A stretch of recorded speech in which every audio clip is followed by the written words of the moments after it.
Following the recent happenings in the country where civilians experienced police brutality abduction, Independent Medical Legal Unit IMLU and Kenya Medical Association KMA has embarked on finding victims of torture in Nairobi and Nakuru to help them pursue justice, medication and psychosocial support.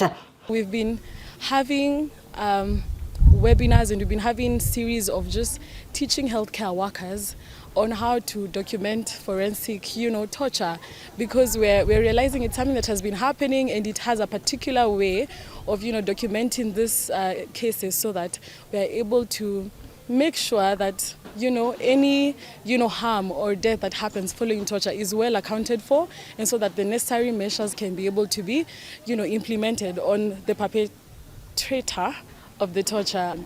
So we taught people what happens when you experience torture, whether it is, brutality or even, gender-based violence, how you're supposed to do. Some people go and, they shower and they discard those things, and yet those are very vital pieces of evidence that can help us find the perpetrator. So these are some of the things we've been able to teach people, how to go about it so that they get justice. And we will continue amplifying those efforts.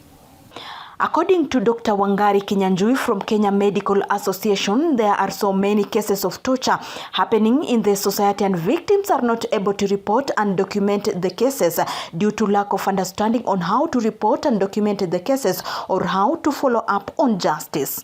We've been able to take care, or rather see over 60 patients, and those are the ones who are able to come to the facility. However, when we are interacting with, the people who are telling us about how there are other patients, almost over 20, who are not able to come because, they're in their homes and they're immobile. And so that is also a gap and something we've been able to note today. We have been able to highlight the medical aspect of it, but you've mentioned about him knowing his rights and, getting justice, which is something we saw as a gap in these patients, that they don't know their rights. And so that's why we had the legal team from IMLU come in and educate and have conversations with these patients and just let them know that this is your right. And once your right is violated in this way, there are channels to make sure that your rights are taken care of. So really, really happy about that in regards to the IMLU team. And in terms of his medical care, the fact that he's been able to be taken care of today. There was a bit of wound dressing done because there was blood discharge happening. But beyond that, you are saying, okay, for the medication you need or any procedure you need, that will also be taken care of. And to see him hopeful, that is really special, and we are really grateful that that is an effect we've been able to have on him and the other patients. In a joint effort to find victims of torture in Nairobi, IMLU and KMA conducted a free medical camp where more than 60 victims from Gen Z demonstrations and general forms of torture in the society attended the free medical camp and received counseling, medication and their cases filed for pursuit of justice. Hesbon Bahati, a Gen Z shot on 20th October around KICC while heading to celebrate the lives of fellow Gen Z killed during demonstrations, attended the medical camp where he received a medical attention after developing complications. Sisi vijana kwa muda mrefu sana tumekuwa tukiangamizwa na polisi. Tunaita kwa kizungu police abuse of power. Na mimi si mara ya kwanza, kando na mimi kupigwa risasi, nimekandamizwa mara kadhaa. Nimefanyiwa kitu ambayo inaitwa youth profiling kwa sababu mimi niko na rasta. Mara nyingi watu wengi wakikuona na rasta ama ukiwa na nywele ambayo si official hivi design, huwa wana tend kuprofile, wana classify mahali fulani. Kwa hivyo wamekuwa wakikandamiza vijana wengi ambao wamekuwa na hulka ya kuweka nywele kama hizi, unaelewa? So mimi nishanyolewa kwa lazima. Kuna vijana wengine pia wamenyolewa, kuna vijana wengine wameshikwa kwa makosa ambayo hawajafanya, kuna wengine wamekelewa bangi na vitu kama hizo. Kwa hivyo ni kitu ambayo imekuwa ikifanyika kwa muda mrefu sana, na tumekuwa tukijaribu kupigana na hiyo ukatili wa polisi, na imekuwa ni kizungumkuti zaidi. Kwa muda mrefu sana vijana wengi, unakumbuka wakati kulikuwa na Kware, ile situation ya Kware pale, miili zilikuwa zimetupwa pale Kware, na katika hiyo harakati vijana wengi waliweza kuumia, vijana wengi waliweza kushutiwa na polisi katika ile harakati ya kuweza kukimbizana, kutoa miili na kuripoti, kuandikisha na nini. Kwa hivyo mapolisi walikuwa wanajaribu kufunikia ili isipate airplay kwa television na vitu kama hizo. So katika hiyo harakati watu wengi sana waliumia, na tena narudi kusema ni vyema serikali iweze kuwajibika kwa mambo yote ambayo yanafanyika mtaani. Serikali iko na jukumu kubwa sana kuhakikisha kwamba watu wanaishi kwa amani, watu wana haki zao zimetimizwa.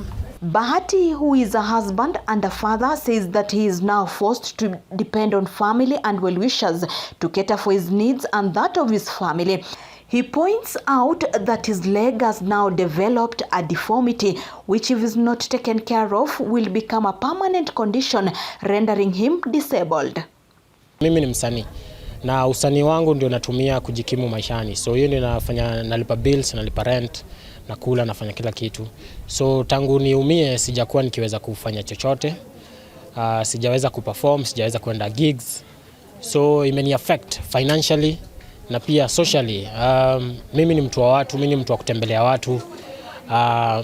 Mimi pia ni community health volunteer. So nimekuwa nikisaidia watu kwenye community, lakini sasa kwa sai nimekwama.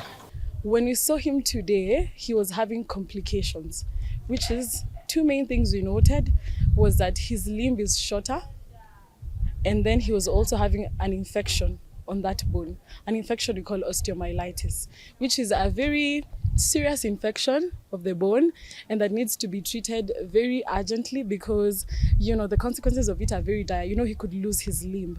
So for him and for other patients who, you know, needed extra care, one of the things we are doing post this camp is referral services. So for all the patients who need extra care beyond today, will be referred to facilities that are affiliated to IMLU, and they'll be given all the care that they needed for free. So this is something that, you know, being able to see this patient is a young man, very charismatic, but you know, he was in pain, and now he sort of has a deformity or rather disability following, you know, the happenings. It was really sad to watch and to see, and we just honestly hope that moving forward this does not become a norm, and that the human rights or rather rights of people are respected and upheld.